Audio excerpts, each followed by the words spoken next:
우리 서로 한번 축복하며 인사합시다. 옆에 부부시면은 손 잡으셔도 괜찮고, 모르는 남녀면은 손 잡지는 마시고, 아시는 분이면 우리 손 잡고 반갑게 악수하면서 인사합시다. 사랑하고 축복합니다. 사랑합니다. 축복합니다. 사랑합니다. 축복합니다. 사랑합니다. 반갑습니다. 사랑합니다. 축복합니다. 네, 사랑합니다. 네, 제가 기회 드릴 때 얼른 손 잡으셔야 돼요. 우리 올 때 싸우고 오셨어도 이 시간 또 손 잡으면은 다 풀어집니다. 네, 가정이 권사님께서 오늘 또 4월 2일에 이사하신다고 하네요. 우리 이협중 권사님도 이사 가시고 가정인 권사님도 이사 가시고 어떡합니까? 너무 섭섭한데. 그래요. 우리 아마 자녀들 있는 대로 이렇게 가시는 것 같습니다. 하여튼 건강하시기 바랍니다. 네, 우리 가정인 권사님 보시면 또 꼭 인사해 주시기 바랍니다. 이 아침에 여러분 유난히 환해 보이시네요. 지난주에도 제가 이러한 말씀을 드렸는데 아주 더 환하십니다. 아마 분명히 지난주에 여러분 꽃 보신 것 같아요. 그죠? 네, 그런 것 같아요. 이렇게 보면은 꽃을 닮아서 그래요. 얼마나 꽃이 올해는 2주 먼저 활짝 피었는지 세상이 막 환해지고 정말 아름다운 세상입니다.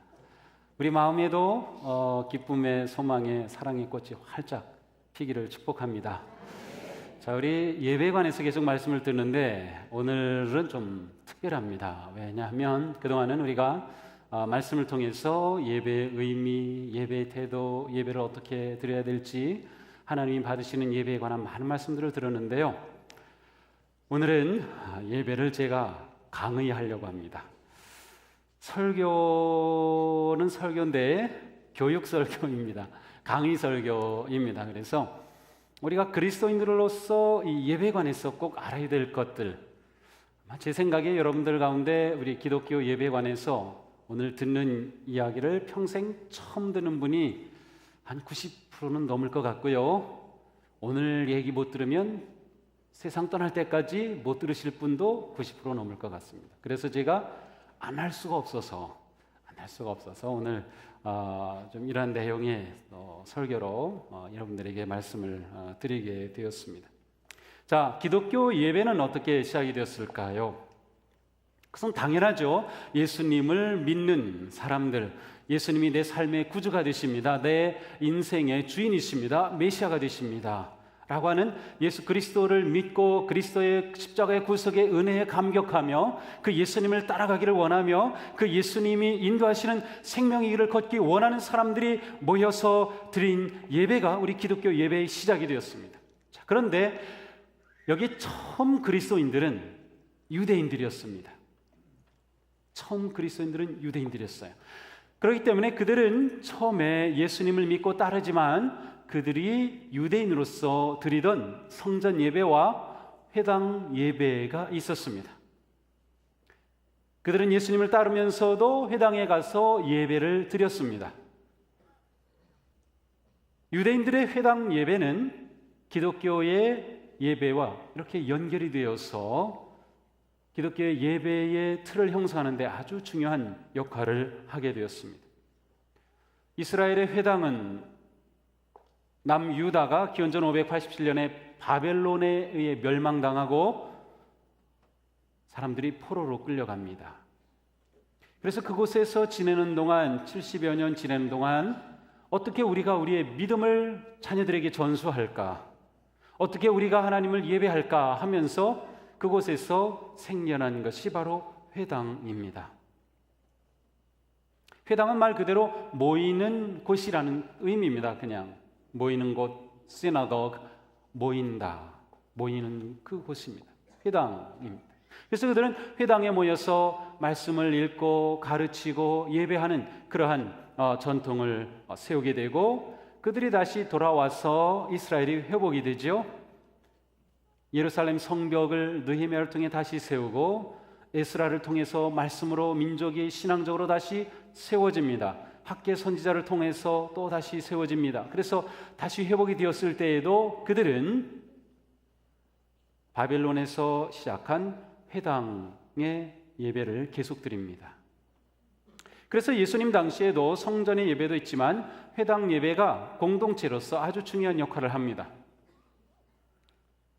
모든 이스라엘 사람들, 유대인들은 회당 예배를 통해 그들의 믿음을 키워가고 공동체의 교제를 나누며 또 하나님의 말씀을 듣고 또 배우는 그러한 기회를 가지게 됩니다. 일반적으로 회당은 동쪽을 향해서 이렇게 지어져 있는데 만약 우리가 지금 회당이 들어왔다고 생각을 하면 그 당시에는 하나님의 말씀을 두루마리에 이렇게 적어서 이렇게 말아 놓았습니다. 그래서 이 두루마리, 하나님의 말씀을 보관하는 그런 성경함 아니면 성경궤가 있었습니다. 그렇게 궤가 있기도 하고 이 안에 이렇게 움푹 파가지고 그 안에 이렇게 보관합니다. 그러면서 뭐 뚜껑을 만들어 놓기도 하고 또 궤가 있든지 보관하든지 거기에 휘장으로 이렇게 궤를 가리는 휘장이 있었습니다. 또 촛대가 세워져 있어서 그 7개의 촛대가 하나님의 임재하심을 상징하는 그러한 구조로 되어 있습니다. 또 가운데에는 베마라고 하는 이 말씀을 꺼내서 펴서 읽을 수 있는 그러한 성경 낭독대가 있었습니다. 그리고 또 저쪽에는 모세의 의자라고 불려지는 의자들이 있어서 거기에 랍비들이 앉아 있고 또 회당 예배에 필요할 때 나와서 말씀을 읽고 할 때 그들이 거기 있다 나와서 또 말씀을 읽곤 하였습니다. 이 예배 가운데는 기도도 함께 드려지죠. 이 회당 예배는 안식일마다 모이는데 우리 시간으로 치면 금요일 저녁부터 토요일 오전으로 보시면 됩니다. 그래서 어떤 곳에서는 금요일 저녁에 회당 예배를 드리기도 하고 어느 경우에는 토요일 오전에 회당 예배를 드리기도 합니다. 자, 회당 예배는 다음과 같은 순서로 진행이 됩니다. 첫 번째는 쉐마라고 하는 그러한 순서인데 들으라 이스라엘이라고 하는 그러한 그 신명기에 나오는 그 말씀 6장 4절부터 9절 11절 민수기 15장 이런 말씀을 읽으면서 예배가 시작이 됩니다. 그런데 예배 전에 찬송을 할 때도 있고 안 할 때도 있고 이 쉐마를 읽고 찬송을 부르기도 합니다. 보통 뭐 한 곡, 두 곡 정도 이렇게 찬송을 부릅니다. 그리고 나서 쉐몬의 에스레라고 불리는 그러한 기도문이 있습니다. 전부 18개의 기도문인데 이 회당 예배 가운데서는 다 이 기도가 드려지진 않고 맨 앞에 3개 그리고 맨 마지막에 3개가 드려지고 대체로 중간에는 12개는 생략되거나 그날이 특별한 날, 특별한 절기가 되면 거기에 맞는 그런 기도를 드리곤 했습니다. 처음 3개는 하나님께 드리는 감사와 영광의 기도였고 중간에 12개는 하나님께 간과는 간구의 내용이었고 마지막 3개는 하나님께 감사와 또한 하나님께 영광을 돌리는 그러한 기도로 이렇게 마무리되었습니다. 자, 그런데 이 맨 마지막 12번째 기도가 드려지기 전에 제사장이 회당 예배에 참여했을 경우에는 제사장이 나와서 축복 기도를 합니다. 회중들은 일어서고 기도가 끝나면 아멘으로 응답하고 먼 곳에 있는 사람들은 그들이 일어섰을 때 예루살렘을 향하는 그런 마음으로 일어서곤 합니다. 그때 제사장이 내리는 축복 기도는 제가 보통 예배 가운데 많이 하는 민수기 6장 24절 이하의 축복 기도입니다. 주께서 여러분에게 복을 주시고 주께서 그 얼굴을 여러분에게로 향하여 드사 이와 같은 그 아론의 축복 기도를 합니다. 이렇게 축복 기도가 끝나고 나면 그 다음에는 두었던 두루마리를 꺼내 가지고 와서 율법을 낭독하는데 특별히 창세기, 출애굽기, 레위기, 민수기, 신명기 5권을 토라라고 부릅니다. 이 토라의 말씀을 읽습니다. 원래 바벨론 전통에서는 1년에 이 토라를 전체를 한번 읽는 전통이 있었고요. 팔레스타인에 다시 돌아와서 새로운 전통은 보통 3년에 전체를 한번 읽는 정도로, 그러니까 분량이 좀 더 줄어드는 거죠. 그렇게 이 율법을 읽습니다. 율법을 이렇게 읽고 나면 그 다음에 예언서를 그 다음 또 읽습니다. 그런데 예수님 당시에 많이 사용하던 일반적인 일상 언어는 아람어였습니다. 근데 어떤 히브리인들은 자기네 나라 말을 잘 모릅니다. 히브리 말을 잘 모르기 때문에 아람어로 읽으면 옆에서 통역관이 그것을 히브리 말로 읽으면 아람어로 이렇게 통역을 해주곤 하였어요. 예언서가 읽으면 그것으로 끝납니다. 그래서 이 예언서 낭독하는 부분을 해산이라는 의미를 가진 하프타레라고 불렸습니다. 이제 이것으로 예배가 끝나고 해산한다라는 그런 뜻입니다. 그러나 만약 회당 예배에 참석한 성인들 가운데 남자들은 만 13세 이상 참석합니다. 그래서 히브리 사람들은 신앙적 성인은 만 13세부터입니다. 그래서 13세가 되면 이 회당 예배에 참여할 수 있어요. 그래서 남자들은 그 누구든지 예언의 말씀을 나와서 읽을 수 있었고 그 말씀을 해석할 수도 있었습니다. 마치 지금 제가 설교를 하듯이 이와 같은 시간을 누구나 가질 수 있는 겁니다. 그래서 누가복음 4장에 가서 보면 예수님께서도 이 시간을 이용하셨어요. 그래서 회당에 들어가셔서 예언서의 말씀을 꺼내서 읽으셨습니다. 그때 읽은 말씀이 이사야서 61장 1절부터 2절이고 예수님께서 이 말씀이 오늘 이루어졌다라고 선언하시면서 예수님께서 메시아 되심을 스스로 선언하셨고 그리고 이 말씀이 예수님이 이 땅에 오신 목적임을 가르쳐 주셨어요. 그러니까 회당 예배에 예수님이 함께 들어가셨던 것을 알 수 있습니다. 자, 이 회당 예배의 중심은 이처럼 말씀이 중심입니다. 자, 그런데 처음 예수님을 믿은 그리스도인들이 그들이 원래 다니던 이 회당 예배를 드리면서 동시에 그들만의 모임을 따로 또 갖습니다. 이 모임은 가정에서 가집니다. 사도행전에 나오는 많은 가정 교회들이 있습니다. 사도 바울이 전도해서 세운 교회들이 있습니다. 에베소 교회도 있고 빌립보, 데살로니가도 교회가 있습니다. 요한계시록에 가서 보면 7교회들이 나옵니다. 에소보드, 사빌레, 이 모든 이 교회들 다 가정 교회들입니다. 가정에서 그리스도인들이 모여서 그들만의 시간을 또 가집니다. 그들이 처음 모였을 때 그들은 인사하고 모이고 그들은 모여서 함께 식사를 하곤 했습니다. 아마도 이 식사는 이스라엘 사람들이 안식일에 모여서 가족들이 함께 식사하던 그러한 전통이 그대로 이어진 것이기도 합니다. 그때 아버지가 되는 가장은 잔을 따르면서 기도를 하고 또 빵을 떼면서 기도를 하던 그런 전통이 있었는데 이 그리스도인들만의 모임 가운데서도 이렇게 식사를 하게 되고 그 안에서 기도를 하고 또 빵을 나누고 하면서 하나님의 말씀을 그 자리에서 나누기도 합니다. 그래서 그 식사 모임 가운데서는 시편의 찬양도 있게 되고 또 말씀을 읽고 그것을 서로 토론하기도 합니다. 요즘 우리가 하면 묵상 나눔과 같은 그러한 시간을 가지기도 하죠. 때로는 만약에 이 가정 교회에 사도들이 방문했다 그러면 아주 그런 특별한 시간이죠. 그래서 사도들이 예수 그리스도의 복음에 관해서 가르치고 설교를 하는 그러한 시간도 그들은 가지기도 하였습니다. 이렇게 기도를 드리고 나서 그들은 다 같이 한 소리로 외치면서 마칩니다. 그것은 마라나타라는 것입니다. 주님 오시옵소서, 주님 오시옵소서. 그렇게 외치면서 이 첫 번 예식이 끝납니다. 이어서 그 다음 예식이 진행되는데 이 예식 또한 식사와 같은 것인데 앞에서 나눈 그러한 식사와는 구별되는 것입니다.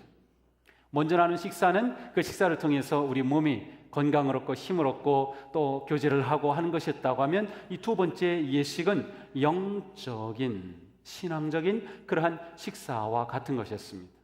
특별히 이들이 식사를 하는 이 두 번째 시간은 그 중심이 곧 예수 그리스도였습니다. 예수님이 우리의 주가 되신다, 우리의 그리스도이시다.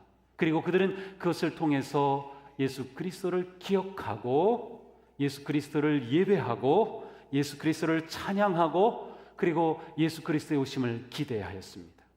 바로 성찬이었습니다. 자, 그러니까 처음부터 기독교 예배는 이 두 가지가 함께 있었습니다. 회당을 중심으로 했던 말씀의 예배, 가정에서 모였던 성찬의 예배가 있었습니다. 자, 그런데 초대교회 그리스도인들이 처음에는 회당에도 참여하고 또 가정 예배도 참여하다가 어느 시점에서는 유대인들이 모이던 회당 예배는 더 이상 참석하지 않게 됩니다. 아마도 그때는 기원 후 예수님이 이 땅에 오신 후 약 80년경이 아닐까 이렇게 생각을 하게 됩니다. 이렇게 80년경에 더 이상 유대인들만 모이던 그러한 회당 예배를 참석하지 않게 되었다라고 생각하는 이유가 있는데 그 회당 예배 가운데 아까 제가 쉐몬의 에스리라고 하는 그 기도문을 읽는 시간이 있다고 했어요. 그런데 이쯤에 나온 기도문 가운데 이러한 내용이 나타납니다. 12번째 기도문인데 나사렛 사람들과 이단자들이 속히 멸망하게 하시고 이들을 생명책에서 지우시고 의인들과 함께 기록되지 않게 하옵소서. 여기서 말하는 나사렛 사람들은 그리스도인을 말합니다. 그러니까 회당 예배에서 그리스도인들이 저주받는 기도를 하는 겁니다. 그 자리에 그리스도인들이 참여할 수 있을까요? 아니죠. 우리와 유대교는 다르구나. 유대교의 예배와 우리 예배는 다르구나라고 하는 것을 그들이 보고, 유대교에서도 예수님을 따르던 자들, 이 사람들은 우리가 유대교를 믿는 자들의 좀 다른 사람인 줄 알았더니 완전히 아니구나 하고 저주하는 기도를 하고 그들도 배척했고, 그리스도인들도 그들로부터 떠납니다. 그래서 회당 예배는 더 이상 드리지 않게 되고 가정에서 모이는 예배를 드리게 됩니다. 자, 가정에서 모이는 예배를 드리게 될 때 회당에서 드리던 예배의 중심이던 말씀을 그대로 가져옵니다. 그래서 그들이 함께 모였을 때 말씀을 읽고 시편을 찬양하고 하는 이러한 것들은 그대로 지속이 돼요. 그러면서 교회의 예배는 두 기둥으로 세워집니다. 말씀과 성찬이라고는 두 기둥으로 예배가 세워집니다. 교회가 좀 더 지나가면서 이것이 조금 더 발전이 됩니다. 자, 처음 말씀의 예전을 위해서는 성도들이 모이는 것이 필요하겠죠. 그리고 그 말씀을 듣기 위한 준비가 필요하겠죠. 그래서 말씀 예전 이전에 준비하는 시간이 필요했고요. 말씀과 성찬식을 한 후에 세상으로 가지만 그냥 나가버리는 게 아니라 어떤 예식을 통해서 세상으로 나아가게 됩니다. 해산하는 거죠. 그 시간이 생깁니다. 그래서 기독교 예배는 4개의 틀을 가지게 됩니다. 두 기둥을 중심으로 해서 하나님의 임재하심으로 나오는 시간, 말씀을 듣는 시간, 성찬을 받는 시간, 세상을 향해 나아가는 시간, 우리는 보통 파송이라고 하는데, 파송이라고 할 때는 하나님께서 우리를 세상으로 보내신다는 그러한 개념이 강하게 나타나는 겁니다. 이렇게 4개의 구조를 가지게 됩니다. 우리의 모든 예배는 바로 이 4개의 구조 가운데 진행이 되고 있습니다. 우리가 알든 모르든 이 구조 안에 우리는 예배를 드리고 있는 것입니다. 이 4개의 구조는 우리의 예배의 틀을 이루고 있으며 우리는 이 시간을 통해서 하나님 앞에 온전한 예배자로 나아가게 됩니다. 물론 이 자세한 내용은 다음 주에 좀 더 제가 다루게 될 겁니다. 오늘은 이 4개의 구조를 개략적으로 살펴봅니다. 첫 번째, 하나님의 임재 앞으로 나아감. 이것은 우리가 일반적으로 구약에 나타나는 성전 예배의 이미지를 좀 이렇게 떠올리면 도움이 됩니다. 이스라엘 사람들이 성전에 와서 예배하기 위해서는 바깥들에서 안뜰로 들어오고 성소로 들어가고 그 다음에 지성소로 제사장이 나아가는 것처럼 하나님의 거룩하신 임재하심 가운데는 지성소, 거기에는 언약궤가 있고 하나님의 거주하심, 임재하심이 그곳에는 충만하였습니다. 그래서 그곳으로 점점 나오는 것처럼 하나님의 임재하심 앞으로 우리가 나오는 것입니다. 언제 시작이 될까요? 아마도 집에서 예배드리기에 떠나는 그 시간, 아니면 우리 마음에 내가 오늘 예배하러 가야지 라고 마음을 먹는 그 시간, 이미 우리는 하나님의 임재 앞으로 나아가는 이 첫 번째 시간에 들어간 것입니다. 그래서 우리는 하나님의 거룩하신 임재 앞에 점점 가까이 오는 거죠. 걸어서 운전하면서 가까이 옵니다. 그리고 예배당 안에 들어서면서 우리는 하나님의 거룩하신 임재 앞에 서게 됩니다. 이 시간의 초점은 말씀을 듣기 위한 준비 시간입니다. 물론 준비 자체가 목적은 아닙니다. 물론 이 시간도 하나님을 예배하고 찬양하는 이 시간 자체도 중요하지만 구조상으로 볼 때 말씀을 향해 나아가는 시간이라는 뜻입니다. 따라서 이 시간에 오면 우리는 어떻게 하나요? 여기 여러분 처음 오시면 앉아서 기도합니다. 그 기도 가운데 무엇이 들어있어야 하나요? 회개와 감사가 들어있어야 합니다. 회개와 감사를 통해 하나님의 용서하심의 음성을 들은 우리들은 감사하고 감격하면서 하나님을 찬양하고 경배하며 찬송하게 됩니다. 그래서 이 준비 시간에는 기도와 찬송이 아주 많이 있습니다. 우리가 이 예배 순서가 다음 주부터 좀 바뀌면 이러한 그 구체적인 이미지가 좀 더 자세하게 순서를 통해 나타날 겁니다. 우리가 지금 예배 순서 가운데서는 회개의 기도와 용서의 확증 순서는 지금 3부 예배는 없어요. 2부 예배는 비슷하게 있고요. 1부 예배는 좀 더 정확하게 있어요. 다음 주일부터는 이 시간이 앞부분에 들어갈 겁니다.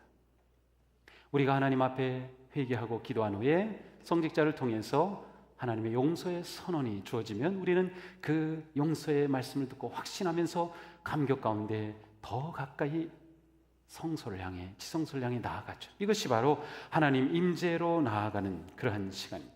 자, 두 번째로 우리는 말씀을 듣습니다. 바로 지금 이 시간입니다. 설교 시간이죠. 우리의 마음은 기도와 찬양을 통해서 준비되었습니다. 열려졌습니다. 우리 마음에 있던 죄는 사함을 받았고 우리의 마음은 아주 옥토와 같이 준비되어 있는 이 마음에 하나님의 생명의 말씀이 부어집니다. 이 말씀이 부어지는 것은 하나님의 음성을 듣는 것과 마찬가지입니다. 우리가 누군가를 약속하고 만나서 볼 때 얼굴만 삐쭉 보고 끝나는 게 아니잖아요. 그분이 나한테 말해주는 거죠. 인사도 하고 격려도 해주고 축복해주고 사랑해주는 그러한 대화를 하는 것처럼 하나님께서 우리에게 말씀하시는 시간입니다. 이 시간을 위해서는 하나님의 구체적인 말씀을 읽는 성경 봉독 시간이 있습니다. 우리 예배는 설교의 기초 본문이 되는 말씀 하나만 읽지만 전통적으로는 구약의 본문, 그 다음에 복음서, 서신서 적어도 3개의 말씀을 예배 중에 읽었습니다. 근데 우리는 이 3가지 말씀을 읽는 것은 지금 하지 않고 있습니다. 우리 교회 예전에 과거에 80년대 예배 가운데 그렇게 복음서 봉독, 서신서 봉독, 구약 봉독이 있었습니다. 아주 중요한 부분입니다. 우리는 이 설교 중심의 예배에 아주 익숙하기 때문에 이 설교에 아주 이렇게 친숙하지만 사실은 하나님의 말씀을 그냥 읽는 것 자체, 말씀을 봉독하고 그것을 듣는 것 자체가 예배 가운데 굉장히 중요한 부분입니다. 근데 우리는 이 봉독의 이 가치에 대해서는 좀 모릅니다. 좀 아쉽죠. 천주교 미사에서는 이 봉독이 항상 그렇게 들어갑니다. 그래서 거기에서는 설교는 별로 신부님들이 뭐 설교 이렇게 하지 않습니다. 강론을 하지만 짧게 합니다. 그러나 거기는 말씀을 읽는 시간이 계속 들어가 있죠. 자, 우리는 이 시간을 통해서 하나님의 음성을 들음으로 우리 삶에 주시는 진리를 만나게 됩니다. 우리 삶에 주시는 삶의 지침도 보게 됩니다. 우리가 어떻게 살아야 할지를 알게 됩니다. 우리에게 주시는 용기와 소망도 얻게 됩니다. 또한 우리가 말씀을 통해 치유되고 회복되는 역사가 일어납니다. 우리가 정말로 이 말씀을 사모하고 말씀을 하나님의 음성으로 받아들이면 우리 가운데 그런 분들 많이 계셔요. 예배를 드리고 나면서 치유의 그러한 놀라운 경험도 일어납니다. 주로 그것이 설교 시간입니다. 하나님의 말씀을 하나님께서 우리에게 다가와서 말씀의 능력이 우리를 놀랍게 만지시는 시간이죠. 자, 이 말씀의 시간이 끝나면 우리는 말씀을 들은 하나님의 자녀로서 하나님께 감사로 고백하고 응답하는 시간입니다. 그것이 바로 성찬입니다. 성찬에 있어 중요한 것은 하나님 앞에 드림의 시간입니다. 예수 그리스도께서 우리를 위해 몸을 다 내어주신 살과 피를 우리가 받은 것과 함께 우리는 하나님께 우리의 삶을 드린다고 하는 겁니다. 그래서 처음부터 이 성찬과 함께 있는 시간이 헌금 시간입니다. 헌금 시간으로부터 성찬은 시작이 되었습니다. 우리 일부 예배는 성찬 시간이 바로 헌금을 드리면 헌금과 함께 빵과 잔을 가지고 나와서 거기서부터 성찬이 시작이 됩니다. 바로 이러한 것이 전통적인 그러한 예배의 모습입니다. 우리 3부 예배는 성찬을 매월 둘째 주일에 합니다. 그래서 4월 둘째 주일에 할 텐데 그 주간에는 요 성찬에 관해서만 제가 또 이렇게 강의 설교를 할 겁니다. 도대체 목사님은 왜 이걸 들었다 놨다 하지? 왜 손을 올렸다 내렸다 하지? 왜 손은 저 모양으로 하지? 다 의미가 있습니다. 그래서 그런 것을 배우고 나면 목사님이 지금 손가락이 다르네. 혹시 느끼는 분 계실지 모르겠어요. 제가 잔을 잡는 모양이 되게 어색합니다. 잔을 이렇게 처음에는 이렇게 잡고 다음에는 이렇게 잡습니다. 다 이유가 있어요. 그러니까 그런 것들 우리가 좀 배워야 되겠다 싶어요. 그래서 4월 둘째 주일입니다. 4월 둘째 주일에 모두 나오세요. 그 시간 놓치면 안 돼요. 그래요. 우리는 성찬을 통해서 하나님께서 우리에게 예수 그리스도의 성육신과 우리를 위한 생명의 양식이 되어 주신 그 놀라운 은혜를 경험하는 것입니다. 그것을 누리는 것입니다. 그래서 우리는 이 성찬을 예배에서 빼놓을 수 없습니다. 일반적으로 우리는 성찬은 어떤 예배의 좀 부수적인 것, 예배에 추가하는 것, 그리고 특별한 절기에만 하는 것으로 생각하는데 아닙니다. 사실 성찬은 매 주일마다 예배마다 있어야 할 매우 중요한 그러한 예배의 중요한 순서입니다. 근데 우리는 매주일 못하죠. 일부 예배만 매주일 합니다.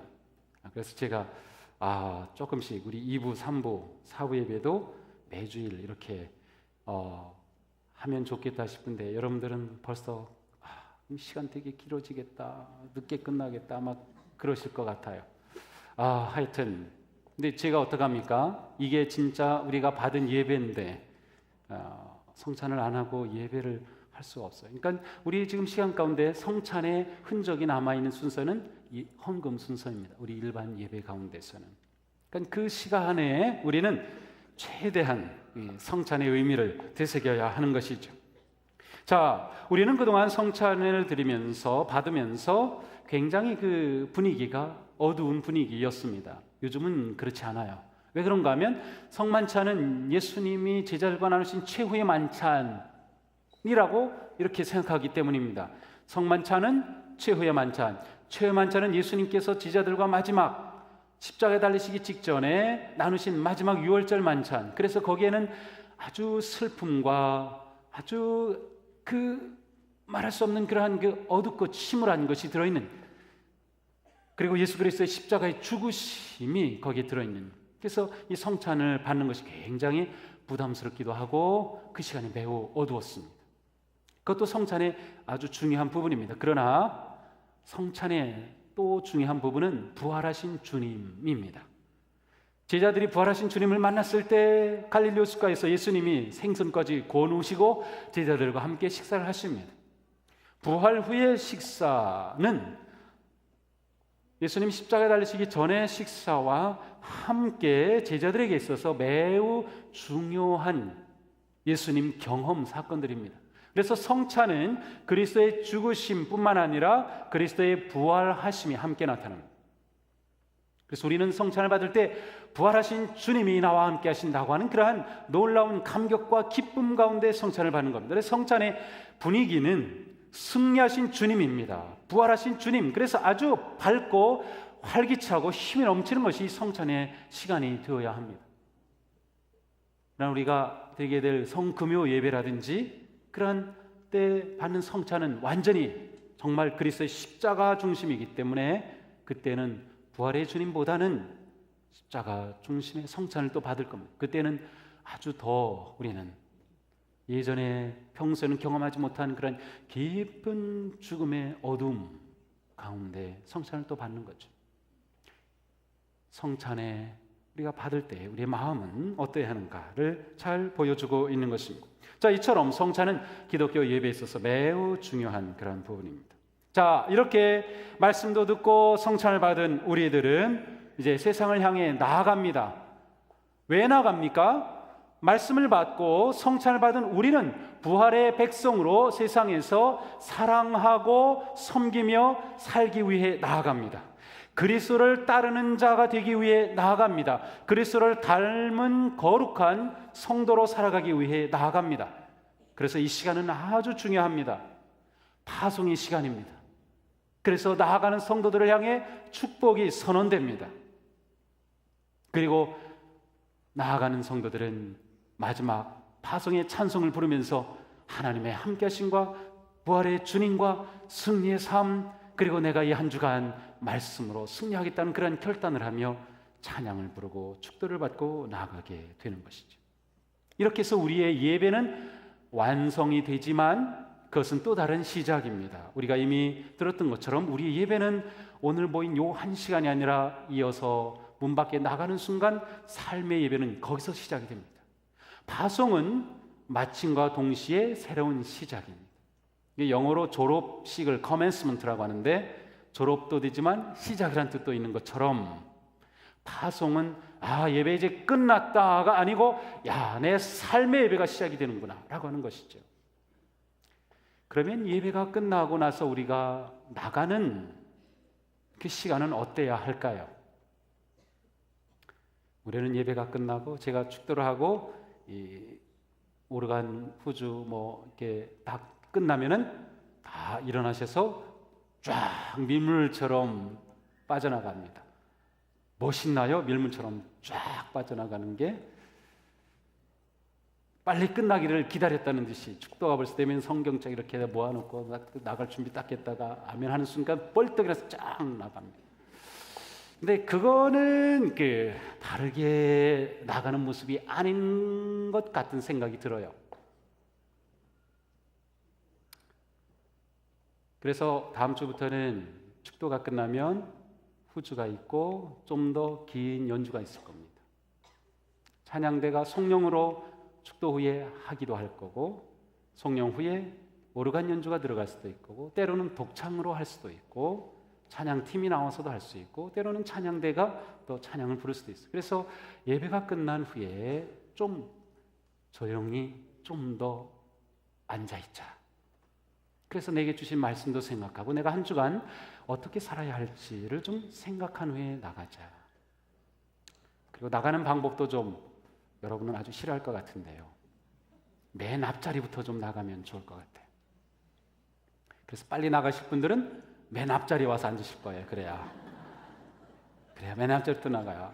보통 보면 뒷자리부터 이게 예배당이 차는데 맨 앞자리부터 채워야 될 거예요. 그래서 맨 앞자리부터. 지금 맨 뒷자리에는 우리 섬기는 분들이 주로 앉아 계신데 다음 주부터는 맨 뒷자리는 최대한 비워놓으려고 합니다. 왜? 예배에 아주 급하게 늦게 오신 분들이 계셔요. 그래서 그런 분들은 와가지고 어디 앉아야 될지 막 그런데 맨 뒷자리에 비워놓으면 그 자리에 앉아요. 또 그분들이 차를 운전하고 오셨으면 차를 딱 막고 있기 때문에 끝나면 다른 차들이 빠지도록 먼저 빼줘야 돼요. 그래서 그분들은 또 먼저 나가기도 해야 됩니다. 그분들을 위해서는 맨 뒷자리를 조금 남겨놓을 수 있지만 이 나머지 분들은 그렇게 좀 앉아서 시간을 갖고 앞에서부터 나가는 게 어떨까 싶은데 동의하시면 손들어. 10분의 1밖에 안 드셨어요. 지금처럼 그냥 쫙 나가자 하는 분 그거는 또 아니에요? 네, 쫙 나가는 거는 저는 한 가지 경우만이라고 하면 저는 괜찮습니다. 어떤 경우예요?